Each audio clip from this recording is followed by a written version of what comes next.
கௌதமர் புத்தர் வந்து அரண்மனையில் இருக்கிற அரண்மனையை விட்டு இந்த நாட்டிற்குள் இருக்கக்கூடிய சூழ்நிலைக்கு வருகிறார்.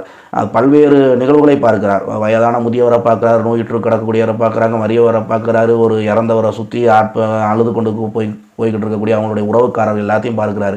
இதெல்லாம் பார்த்து தான் வந்து அவர் என்ன பண்ணுறாரா, மனம் வெதும்புகிறார். மனம் வெதும்பி ஏன் ஒரு ஒரு ஒரு மனிதனுக்கு இவ்வளவு பிரச்சனை இருக்கிறதா, பிறப்பு இறப்பு இதை தாண்டி இவ்வளவு விஷயங்கள் இருக்கிறதா என்பதை அவர் வந்து கண்ணால் பார்க்குறாரு.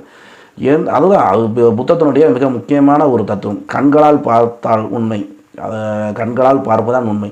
மனிதனுடைய நடைமுறையில் அதான் இமேஜினேஷனுக்கு எதுவுமே வரலாறு அப்படி தான் இமேஜினேஷனில் வந்து பொறிக்கப்பட்டிருக்கும். ஒரு வரலாறுக்கும் இன்னொரு வரலாறுக்கும் இடைவெளி இருந்துச்சுன்னா என்ன பண்ணுவாங்கனாக்கா, அந்த வரலாறு இணைப்பதற்காக சில கற்பனை கதைகள், இதிகாசங்கள் இந்த மாதிரியான ஒரு விஷயங்களை வந்துக்கிட்டு படைத்துருவாங்க. அது காலப்போக்கில் என்ன ஆயிரும்னா தவறாக போயிடும். அந்த மாதிரியான ஒரு சூழல் பிற்காலத்தில் வரக்கூடிய சந்ததியினருக்கு என்னன்னா ஒரு மூட நம்பிக்கைகளை வந்து உருவாக்கி விட்டு செல்லக்கூடிய ஒரு சூழலாக இருக்கும்.